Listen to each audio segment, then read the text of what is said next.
वाकई बहुत अद्भुत प्रयास है और ये कयास बहुत दिन से लगाई जा रही थी कि कोविड अब नॉर्मल हो चला है, सब कुछ अब संतुलित है, फिर भी क्यों कोई प्रोग्राम शुरू नहीं हो रहा है, और होता है तो सोशल डिस्टेंसिंग के साथ होता है, और अभी ऐसा कुछ नहीं हो रहा है, फिर से सब कुछ पहले जैसा नॉर्मल हो चुका है। तो सबसे पहले तो इस बात की बड़ी खुशी हो रही है, और एक ऐसा प्रोग्राम बहुत अरसों बाद आज देखने को मिल रहा है, लॉकडाउन के बाद, अनलॉकडाउन में, कि जहाँ पर सोशल डिस्टेंसिंग या डर खौफ ऐसा कुछ नहीं, बेझिझक हम म्यूज़िकल लाइव प्रोग्राम का आनंद ले पा रहे हैं। और श्रेय पूरा of course without any doubts Keshav Rai ji को जाता है इसका।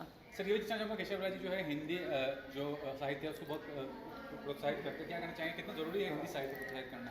जी बिल्कुल, क्योंकि हिंदी चूँकि हमारी राष्ट्र भाषा है और मातृभाषा भी मेरी है, और इसका स्तर बहुत गिरता ही जा चुका है, गिरता जा रहा है। तो इस बात की एक विडंबना है कि मतलब अंग्रेज़ी इतना हावी हो चुका है हम सब पर कि हिंदी अपने आप त्रस्त हो रही है, और ऐसे में अगर कोई हिंदी को प्रोत्साहित करता है, हिंदी भाषा को अपना समझ करके उसे हर जगह ले जा रहा है, पहुंचा रहा है, तो इससे बड़ी और बेहतर बात, अच्छी बात क्या हो सकती है। सर ये भी मनोरंजन जगत के लिए सबसे बड़ी बात है कि कल से थिएटर्स खुल गए हैं।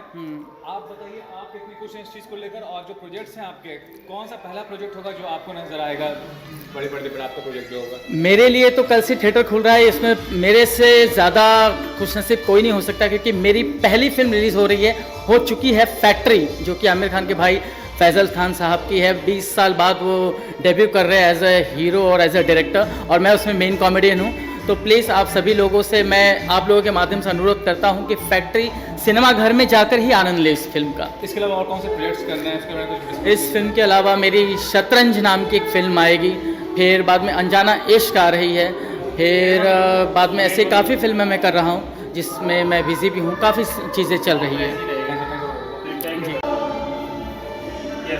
क्या कहना चाहिए आज के इवेंट के बारे में अगर मैं शब्दों में कहूँ तो ये बहुत छोटी सी बात होगी। इतना धमाकेदार प्रोग्राम शुरू हुआ है हमारे केशव जी और इन्होंने मिलके। जो कोरोना के बाद जो 1-2 साल का गैप हो गया, जो चेहरे पर हंसी देखने को मिल रही, जो लोग एंजॉय कर रहे हैं, वो बहुत ही अद्भुत है और आश्चर्यजनक है। देख सकते हैं आप लोग अंदर कितने आए हुए हैं, और हम आप सभी को बहुत बहुत धन्यवाद देते हैं। और जो कोरोना में गुजर गए लोग, उन लोगों को श्रद्धांजलि देते हैं, उनके चरणों में शीश नमन करते हैं, उनको भगवान उनकी आत्मा को शांति दे। मैडम क्या कहना चाहेंगे आप? बहुत खुशी हुई आज के कोविड के टाइम पे, बहुत लिटरली 2 साल पे हम लोग यहाँ पे आए हुए हैं, और वर्चुअल से हट के रियल लाइफ की जो प्रोग्राम है वहाँ पे देखने के लिए। और महिपाल जो हमारे बहुत ही हमारी फैमिली है, और उनको सपोर्ट करने के लिए जो जिस तरह से आए हैं, सब यहाँ पे आए हैं। थैंक यू वेरी मच बुलाने के लिए। और ये ऐसा क्षण है कि लोगों को नॉर्मल लाइफ, जैसे कि 1 बिलियन जो वैक्सीनेशन हो गया है, जिसमें हमारे मेड्सकेप इंडिया का भी बहुत बड़ा हाथ था गवर्नमेंट के साथ करने के लिए, सभी डॉक्टरों का, देश के सब लोगों का, आप सबका। तो मुझे ऐसा बोला कि आज बहुत अच्छा सेलिब्रेशन भी बनता है कि हम उसे सेलिब्रेट करें, और ये सेलिब्रेशन है, ऑनर है। और जो हमारे साथ इतने लोग काम किए, उसमें से जो लोग नहीं रहे, उनके लिए भी श्रद्धांजलि है। तो एक तरह से बहुत ही अच्छा मोमेंट है, और इन सब के लिए केशव जी को और महिपाल, उनकी सारी टीम को मैं बधाई देना चाहती हूँ। और ये हरदम ऐसे काम करते हैं जो लोगों को इंस्पायर करते हैं, और बहुत ही मेहनती और सुलझे हुए लोग हैं, जो देश के लिए अपने कल्चरल तरीके से अपने एक्सप्रेस करते हैं अपनी बातों को, जो कि बहुत अच्छा है। Thank you. एक विजुअल ले लो आप। केशव राय जी जो है आज आयोजित कर रहे हैं कोरोना वायरस को सम्मान करने के लिए, और दिवाली मिलन एक तरह से, क्या कहना चाहेंगे इस प्रोग्राम के बारे में? देखिए, केशव जी के नाम को मैं प्रणाम करता हूं, क्योंकि केशव जी एंटरटेनमेंट में हमारे फादर फिगर है, और बाल साहब के पिताजी का नाम भी केशव। तो क्या इत्तेफाक है, देखिए कि केशव जी के हॉल में केशव जी का कार्यक्रम हो रहा है, और इसमें और लॉकडाउन के बाद पहली बार हो रहा है, और मुझे उसमें शिरकत करने का मौका मिल रहा है। मैं केशव जी का और पूरी टीम का धन्यवाद करता हूँ। और जहाँ तुम हो वहाँ हम भी है, ऐसी ही फीलिंग आ रही है। ओपन होने पर मैं ओपन हार्टली आपका स्वागत करता हूँ। और जी भाई, अभी अगर बात करें उसके बारे में, अनन्या के बारे में क्या कहना चाहेंगे? अनन्या पांडे के बारे में बात करूंगा मैं चंकी पांडे से पूछ के। फिलहाल चंकी पांडे का ये बता दो। डायरेक्ट के साथ देखिए क्या है, उसकी आंखों में नशा है, मुझे पहले से पता था उसकी आंखों में देख के कि कुछ ना कुछ नशा तो है। सर ये जानना चाहूँगा थिएटर्स खुला है कल से, क्या कहना चाहेंगे, कितना आपको भविष्य नजर बहुत अच्छा लग रहा है, थिएटर खुल गया है, इससे मुझे लग रहा है कि बड़ी बड़ी फिल्में आने वाली है, पूरा फैमिली एंटरटेनमेंट होने वाला है और मल्टीप्लेक्सेस खुल गए हैं, हॉल खुल गए। हाँ, एक कलाकार के लिए और कला प्रेमियों के लिए मैं कहूँगा कि मुबारक हो। अब घबराओ नहीं, अपना मुंह हमेशा बाहर रखो, मुंह बाहर रखो, मुबारक हो। ना सर, अगर बात करें नाना पाटेकर के बाद में अनन्या पांडे को पकड़ लिया है तो क्या कहना चाहेंगे? इंक्वायरी के लिए पुलिस पहुंची है। अनन्या को ना पकड़ो क्योंकि वो अभी स्टूडेंट ऑफ द ईयर है। देखो स्टूडेंट्स को कुछ छूट होनी चाहिए, वो बाद में बात करूँगा। ये अभी सब जोड़ी में है और ये सब जोड़ी में है, कुछ तो कुछ हो रहा है, जो भी होगा कानून ठीक करेगा। समीर वानखेड़े साहब को मेरा सलाम है, अपना मराठी आदमी है, ये मराठा आदमी है सलाम करने का, लेकिन जो भी है सब अपने ही है। हिंदू मुस्लिम सिख ईसाई मिल के लड़ेंगे ये ड्रग्स की लड़ाई और ड्रग्स को देंगे हिंदुस्तान से विदाई, क्योंकि हम सब है भाई भाई। स्टेज पे मुझे मौका ही नहीं मिल रहा। एनसीपी का नया नाम दिया था आपने। एनसीपी का फुल फॉर्म है नशा छोड़ो बॉलीवुड, नशा छोड़ो भाई, नशा छोड़ो भारतीय, नशा छोड़ो बहन, नशा छोड़ो भारतीय भवन के लोगों। Thank you sir. Thank you. Programme अच्छा है, ठीक है, पर हम चाह रहे हैं कि थोड़ा सॉन्ग के मिक्स होता है साथ मिमिक्री हम लकी है कि आप हमें बाहर मिल गए हो और आप स्टेज पे आते तो बहुत अच्छा रहे। हिंदू सिख ईसाई और मोमेडियन, हिंदू सिख ईसाई और मोमेडियन सब लोग चाह रहे हैं इस वक्त सुनील पाल जैसा कॉमेडियन। थैंक यू, सच में चाह रहे हैं। Love you. आपको सुनने का बहुत अच्छा लगता है। Thank you.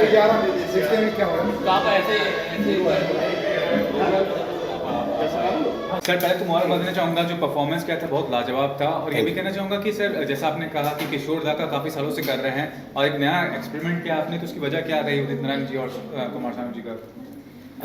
एक्चुअली क्या है कि किशोर दा और रफ़ी साहब ये तो जिसे कह सकते हैं कि ये तो कालजयी अजर अमर गायक हमारे इंडस्ट्री के हैं, लेकिन जिन्होंने 90 के दशक में जब बहुत बड़ा वैक्यूम हो गया था, ना रफ़ी साहब थे और ना किशोर दा रहे, और उस वक्त एक तरह से संगीत की एक मेलोडी की डोर आगे फॉरवर्ड करनी थी, जिसे हम रिले रेस कहते हैं, जैसे रिले में आगे रेस में भागते हैं, तो उस तरीके से उन्होंने जो एक मेलोडी छोड़ी थी उसको कहीं ना कहीं शानू दा, उदित जी, सोनू निगम जी और ये जो 90 के दशक के जो हमारे सिंगर्स हुए इन्होंने गाया। लेकिन इन सबसे ख़ास बात स्पेशली मैं किशोर दा मेरे गुरु हैं, इसलिए स्पेशली मैं किशोर दा के लिए, शानू दा और उदित दा का ये कहूँगा कि उनके भी कहीं ना कहीं आइडल किशोर दा रहे। उन्होंने किशोर दा को ही सीखते हुए और सुनते हुए उन्होंने 90 के दशक में गाया, इसलिए मैंने आज के प्रोग्राम में जो मैं अब थोड़ी देर में शानू दा और उदित दा की भी मैं परफॉर्मेंस करने वाला हूँ आने वाले एक आधा घंटे के लिए, तो मैंने इसीलिए पहली बार ये प्रयोग किया, और ये प्रयोग भी मैंने मायानगरी मुंबई से ही चालू करी है, जबकि मैं बाहर देश विदेश में अभी तक मैं सब किशोर दा ही गा रहा था, लेकिन आज मैंने शुरुआत यहीं से सोची है कि कोरोना के लॉकडाउन के बाद का आज ये पहला प्रोग्राम है।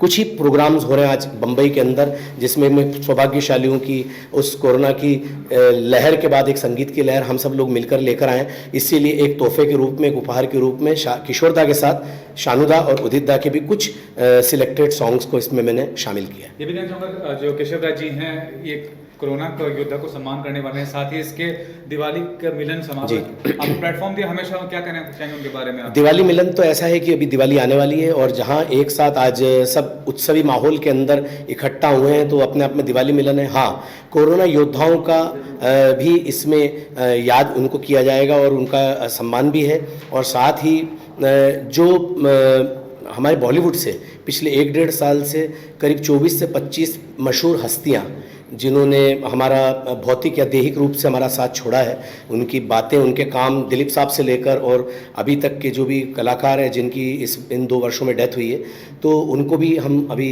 प्रोग्राम के अंतिम चरण में थोड़ी सी देर के लिए उनको भी श्रद्धांजलि देंगे। तो एक तरह से आज ये 3 उद्देश्यों का संगम भी है, जिसमें कि दिवाली मिलन, कोरोना योद्धाओं का सम्मान और साथ ही बड़ी हस्तियों का को श्रद्धांजलि। तो एक तरह से ये एक पवित्र, एक नोबल कॉज है जो आज सब लोग मिलकर इस बम्बई के अंदर हम शहर में इस चीज़ को लेकर आए। आप नहीं जानना चाहूँ, आप एक कलाकार हैं, आप लाइव परफॉर्मेंस करते हैं जी। कैसा लग रहा है अभी का माहौल आपको? कब से परफॉर्म कर रहे हैं, जब से ये समय मुश्किल समय सबसे गुजरा है, और आगे क्या भविष्य देख रहे हैं? कोरोना के टाइम पे मैंने काफ़ी फेसबुक लाइव प्रोग्राम्स किए क्योंकि हम लोग लॉकडाउन में थे, और लेकिन मैंने मनोरंजन का साथ नहीं छोड़ा, और कई कोरोना वॉरियर्स, सफ़रर्स, उनको भी मैंने संगीत सुनाया इस 1.5-2 सालों के अंदर। और मैं यही कहूँगा कि अभी थोड़ी सी घबराहट है लोगों में, थोड़ा सा अभी वैक्सीनेशन और सब चीज़ लगाई है, तो अभी सब लोगों को ट्रस्ट आने में टाइम लग रहा है। लेकिन मैं आज इतनी सारी मीडिया के सामने यही कहना चाहूँगा कि आपने अगर वैक्सीनेशंस लगवा लिए तो आप बिल्कुल ना घबराएं। लेकिन मैंने मन से भी कहा था, मंच से भी, और अभी भी आप सबके सामने कहना चाहता हूँ कि सावधान हमें रहना है, सजग रहना है। हम सब पढ़े लिखे, we are all learned, and हमें ध्यान रखना है कि हम एक थोड़ी सोशल, एक सामाजिक दूरी रखें, सैनिटाइज़र यूज़ करें और मास्क यूज़ करें।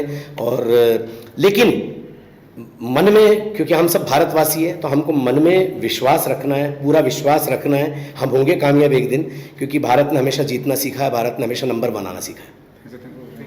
थैंक यू सो मच, सभी को बहुत बहुत प्रणाम। Thank you. किशोर के गानों पे क्या कहना चाहेंगे आप? सबसे पहले तो मैं सर का बहुत बहुत धन्यवाद अदा करना चाहता हूँ। इस शो में वो आए, उन्होंने अपना परफॉर्मेंस दिया और हम सब के लिए पुरानी यादें ताज़ा की। जो उन्होंने किशोर दा का परफॉर्मेंस किया है, मैंने अपनी लाइफ में लाइव परफॉर्मेंस इतना अच्छा कहीं नहीं देखा, क्योंकि हमने किशोर दा को तो लाइव सुना नहीं है, गानों के जरिए ही सुना है। जी। लेकिन ये पहला ऐसा हमारा मौका है कि जो हमने किशोर दा के हूबहू लाइव गाने सुने। मैं सर का बहुत बहुत धन्यवाद देता हूँ, और हमारा जो ऑर्गेनाइजेशन है की तरफ से मैं बहुत बहुत शुभकामनाएं देता हूँ, दिवाली की शुभकामनाएं देता हूँ। और हमारे सर आए, उन्होंने परफॉर्मेंस किया। Thank you so much. बहुत बहुत धन्यवाद। और जाते जाते मैं, महिपाल जी, केशव जी, हम पूरी समस्त संस्था आज हम दिवाली की सबको राम राम, सबको प्रणाम, दिवाली की शुभकामनाएं देते हैं। आप और सब विश्व और भारत स्वस्थ रहे, सुखी रहे, सब मस्त रहे, सब गाने संगीत सुनते रहें, और इसी प्रकार से कार्यक्रम में आके सबकी शोभा बढ़ाए, कलाकारों की शोभा बढ़ाए। एक बात, इसलिए मैं आपको एक बात कहना चाहूँगा। इस प्रोग्राम को करने का सिर्फ एक ही उद्देश्य था, हमारा कोई कमर्शियल उद्देश्य तो नहीं था। हम लोग ये चाहते थे कि 1.5-2 साल से जो हमने लोगों के चेहरे पर हंसी नहीं देखी एक साथ, हम कुछ गीत संगीत के जरिए कुछ ऐसे मतलब माहौल क्रिएट करें कि ताकि लोग जो सदमा जो झेल चुके हैं उससे बाहर आएं, और जो उनकी चेहरे की जो खुशी हमें देख के जो एहसास हुआ है, वही हमारा अवार्ड और रिवार्ड है। इससे अच्छी कुछ नहीं। क्या बहुत थैंक यू। कलाकार को आपने बुलाया है परफॉर्म करके, क्या बताइए? नमस्कार, मैं केशवराय विश्व हिंदी अकादमी का अध्यक्ष। और कोरोना काल में जितने हमने प्रोग्राम कराए हैं, शायद भारत ही नहीं, दुनिया में किसी ने इतने प्रोग्राम नहीं कराए। साहित्यिक, सांस्कृतिक, सामाजिक और सिनेमा, साहित्य, इस तरह के हमने प्रोग्राम कराए। हर सप्ताह हमने प्रोग्राम कराए। एक हमारी विश्व हिंदी अकादमी है, मालवा रंगमंच समिति है, और एक लोखंडवाला कविता क्लब है। यहाँ पर हम अलग अलग विषयों पर कार्यक्रम कराते हैं। कहानी और इस तरह से अनुवाद के अनुभव, साहित्य और सिनेमा, और वेब सीरीज, कहानियों का नया बड़ा बाजार, इस तरह के अलग अलग विषय होते हैं हमारे। और 1.5 साल से हम जो छोटे हाल में कार्यक्रम करवा रहे थे, तो आज हमने ये 1.5 साल बाद एक बड़ा कार्यक्रम कराया। उसके पीछे हमारा एक उद्देश्य था कि लोग, वही बात है जो चिंतन जी ने कही है कि 1.5 साल से लोग निकले नहीं थे, तो दिवाली मिलन समारोह के उपलक्ष्य में था ये, और कलाकारों को श्रद्धांजलि थी और कोरोना योद्धाओं को सम्मान था। तो हम इस तरह की कार्यक्रम करके हमें ऊर्जा मिलती है। और हम एक कार्यक्रम हमने करवाया था विदेशों में हिंदी का विदेश, वो करीब हमारा 115 देशों में वो कार्यक्रम देखा गया। और इसी लोखंडवाला में हम निरंतर कार्यक्रम करते हैं। आज भी 19 से अधिक श्रोता आए और बहुत अच्छा लगा, और इससे हमें बहुत ऊर्जा मिली।